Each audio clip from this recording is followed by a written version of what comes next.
إن الحمد لله وكفى وسلام على عباده الذين اصطفى أما بعد فأعوذ بالله من الشيطان الرجيم بسم الله الرحمن الرحيم وأحل الله البيع وحرم الربا صدق الله العظيم وصدق رسوله النبي الحبيب الكريم صلى الله على سيدنا مولانا محمد وعلى آله وأصحابه وبارك وسلم আলহামদুলিল্লাহ।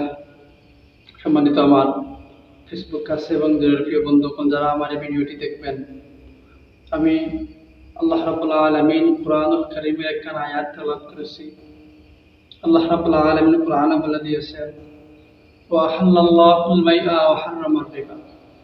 আমি আমার প্যারা হাবিব মুহাম্মদ রাসূলুল্লাহ সাল্লাল্লাহু আলাইহি সাল্লামের উম্মতের জন্য ব্যবসাকে হালাল করে দিয়েছি এবং সুদকে হারাম করে দিয়েছি। আজকে যে বিষয়টা হচ্ছে সুদ নিয়ে কিছু আলোচনা করব।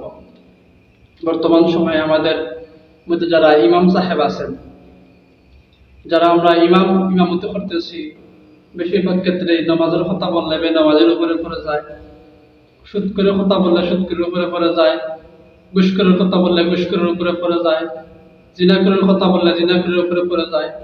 কারণ আল্লাহ রাব্বুল আলামিন প্রত্যেকটা সেক্টরে আল্লাহ রাব্বুল আলামিন কোরআনে বলে দিয়েছেন। এখানে কোনো ইমাম সাহেবের, কোনো মুয়াজ্জিন সাহেবের, ওয়াজি সাহেবের, মুফতি সাহেবের কোনো মন গড়া কোনো কথা না। প্রত্যেকটা আল্লাহ রাব্বুল আলামিনের ওহী এবং সবগুলাই সত্য। আল্লাহ কোরআনে বলে দিয়েছেন, ইয়া আইয়ুহাল্লাযীনা আমানু তাকুল্লাহ ওয়া কুলু কাওলান সাদীদা। হে ইমানদারগণ, তোমরা আমি আল্লাহকে ভয় করো এবং সত্য কথা বলো, সত্যবাদীদের সঙ্গী হও। সত্যবাদীদের সঙ্গী হও, সে কথা বলা হয়েছে। তোমরা সত্য কথা বলো, আল্লাহ কোরআনে যা বলে দিয়েছেন তা তোমরা বলো। বর্তমান সময় ইমাম সাহেবরা যদি সুদ করার কথা বলে, তাহলে ইমাম সাহেবের ইমামতি শেষ। আমি বলবো, সর্ব অবস্থায় যারা ইমাম আছেন, আপনাদের স্থান থেকে আপনাদের ভূমিকা পালন করবেন। আল্লাহর আইন সত্য কথা বলা, সত্য কথা বলবেন। সুদখোরের বিষয়ে আলোচনা, সুদখোরের কথা বলবেন। ঘুষখোরের বিষয়ে আলোচনা, ঘুষখোরের কথা বলবেন। জিনাখোরের বিষয়ে আলোচনা, জিনাখোরের বিষয়ে অবশ্যই বলবেন। এটা আল্লাহর আইন।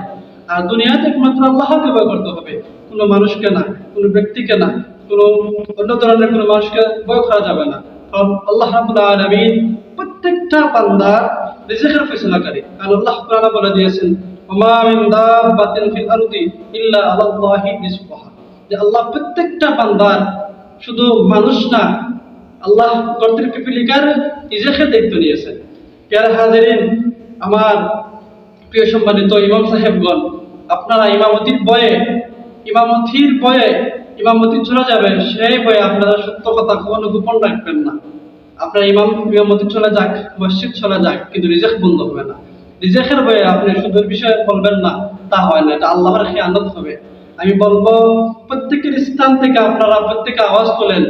প্রত্যেকটা স্থান থেকে, প্রত্যেকের মসজিদের মেম্বার থেকে আপনারা আওয়াজ তুলুন সুদখোরের বিষয়ে, ঘুষখোরের বিষয়ে, জিনাখোরের বিষয়ে, বেনামাজির বিষয়ে। আপনারা অবগত থাকবেন ইনশাআল্লাহ। প্রত্যেকের স্থান থেকে আপনারা আওয়াজ তুলুন এবং তার প্রতিবাদ করুন। আল্লাহ রাব্বুল আলামিন সবাইকে যেন হিদায়াত দান করে, নিজের স্থান থেকে প্রতিবাদ করার তৌফিক দান করেন। আমিন। ওয়া মা আলাইনা ইল্লাল বালাগুল মুবিন। আসসালামু আলাইকুম ওয়া রাহমাতুল্লাহ।